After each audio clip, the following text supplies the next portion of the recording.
And this little seed of an idea has been growing exponentially now to be a real network of collaboration between NMIT as the main provider, Whenuiti Outdoors, between all the schools in the top of the south, and between a whole lot of industry partners as well. We could offer a number of trades courses, but we couldn't really give them the breadth of trades that they were looking for. From there came the idea, well, maybe we could look at setting up a trades academy in the top of the south. We're able to take practical learning opportunities to the students and show them what it would be like working in a whole wide variety of different industries. I'm commanding the aircraft off that instrument to fly to that heading where that little orange mark. It allows us to have an extra classroom off-site. It expands our curriculum.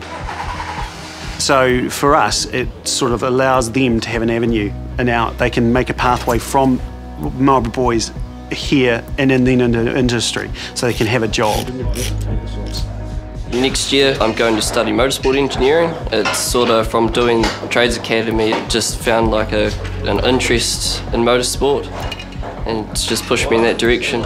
I've got a 1972 Holden Monaro. It was my dad's, still is my dad's, but I've just been doing most of the work on it. Yeah, crack that porcelain, so keep it square as you're doing it. It's alive because they're learning about something they want to learn about, and they can sort of see the value of you know, being able to read and write well, to do basic maths well, and they're using this as a tool to basically make that happen for themselves. While they're training in a tertiary environment, they get a chance to have a look at that real work. Does this look like me? Does this feel like me? From there to there, you know, you can have your posture correct and keep your eyes up. Well, it's better out here because you're not stuck on a desk doing paperwork, and it's more hands-on, easier to learn about skills and learn about stuff that you need. I want to get into the farming industry when I'm older and as a profession. They grow, start to work as a team, start to shine individually.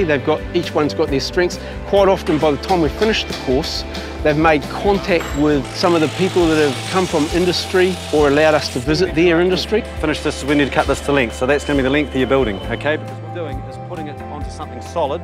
We try and keep this sort of environment as much as a building site life as possible. The guys are using proper machines, trade recognised tools. We're well supported by industry, we're well supported by suppliers. All the maths that we've had to use on the project that we're doing is actually all the stuff that I've been learning at school as well. If you get them their focus, they get out, they're off the couch, and they're out and being productive in the community. The higher the engagement, the higher the achievement. What side of the channel do we need to stay on? Seeing students who perhaps aren't succeeding at school suddenly realise that they can succeed. They prefer to learn in the practical way in group situations. To see the confidence that comes with them understanding that they can really achieve and get through their NCA and get onto a valid pathway for their career is just fantastic to watch.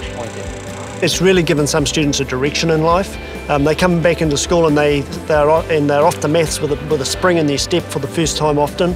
And when you ask them about that, they say, well, I need it for what I want to do. You know, and they've got that from being in the Trades Academy.